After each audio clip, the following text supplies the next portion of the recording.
I think in my case, I always went to church, but I felt like I was really just kind of going through the motions.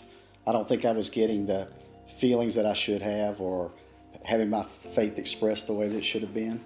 I just didn't feel like I was really getting that much out of it. We looked a lot of places for well over a year, Yeah. I would say. And our friends, Grayson and Becca Sargent, had always said, hey, come check out Northpark, but there was never any pressure. It was always when you're comfortable. And we did exactly that one Sunday in January, and we looked at each other driving home and said, this is it.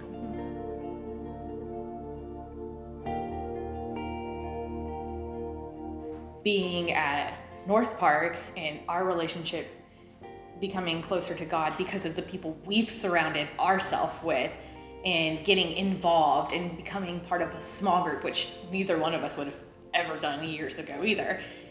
How that shaped us to then go out and shape others. And it's, I always say, Brian goes up to the altar now and like prays over people, and it blows my mind. It brings me to tears sometimes because I'm just like, who is this man? Like 3 years ago, that's a huge transformation in faith, and that's awesome. That's like before, I was always doing things at the other church, and he wasn't. So I was getting some of that where he never got that, and now he's getting it. And he even says he wished he had done more before. Yeah, I've said that. I've made that comment many times. I have some regrets because the opportunity was there before and I didn't take advantage of it. But I also feel that, God has put me at Northpark for a reason, and that that reason is to share my life with people who love God, be around people that love me and I love them, and it's all worked out great.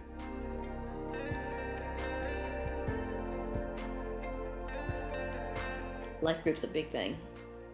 It is. I think that's one of the biggest things that have drawn us all closer, because you really do become a family in that life group. I mean, I can't explain it any other way except that's the people you go to when you're in need or praising or any of it.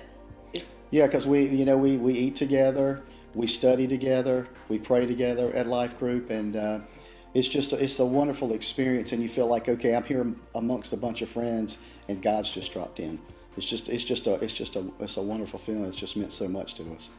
And I think PA really helps us in that aspect of the way he delivers a message. It's really, how does this apply in my day-to-day?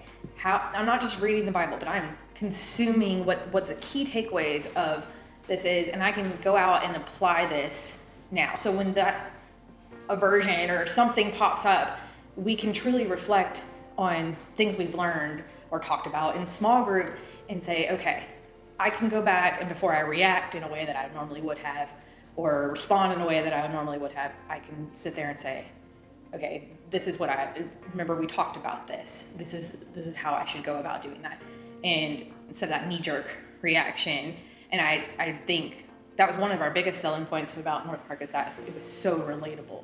And I think Kristen said it well. God's used the people at Northpark, everybody in Northpark, to give us family members to walk through life with, especially because for us, in a traditional sense, our families are not nearby in terms of just being close to say, hey, let me call a sibling or a parent or a grandparent and say, hey, let's go out to lunch or let's meet for coffee.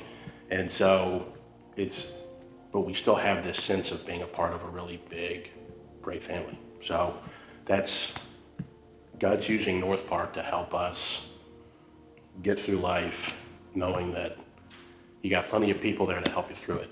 And it's a great thing because we can look at everybody as a sense of inspiration, and that's what it's been.